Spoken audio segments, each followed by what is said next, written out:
Bonafide Bites, authentic tips and tricks for the boardroom and beyond, is designed to provide insightful tips, tricks, and concise discussions aimed at enhancing the effectiveness, impact, and connectivity of boards. Featuring experts Marilyn Nagel and Dr. Deborah Carlin, facilitated by myself, Erin Selenchuk. Questions or interested in advancing your board experience? Contact Dr. Donna Hamlin at dhamlin@hhboardwise.com.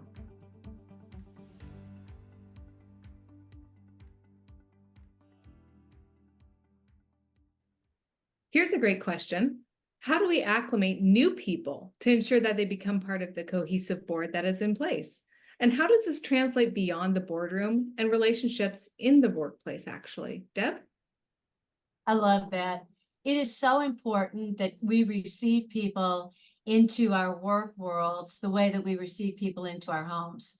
And remember to be a good host.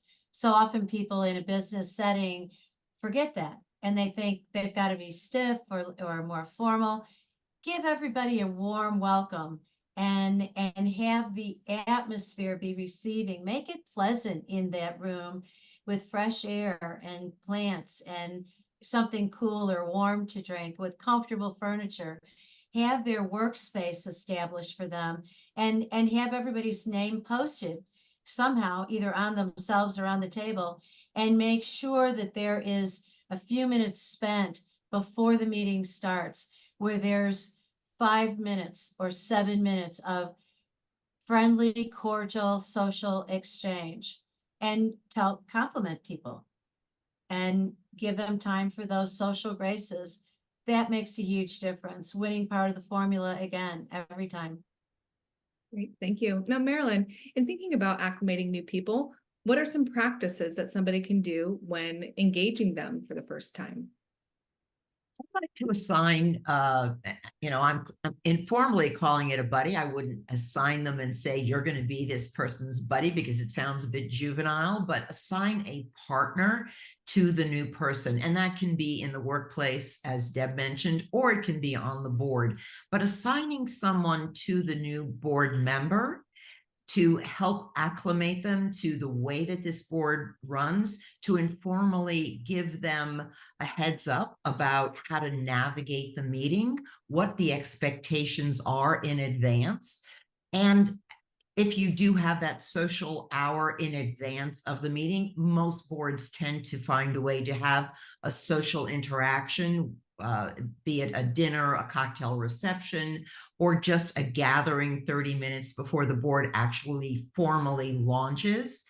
That person, that buddy or partner, can introduce the person around. So the person is not left fending for themselves and everyone is, oh, I haven't seen you in 2 months, and talking about things that have gone on.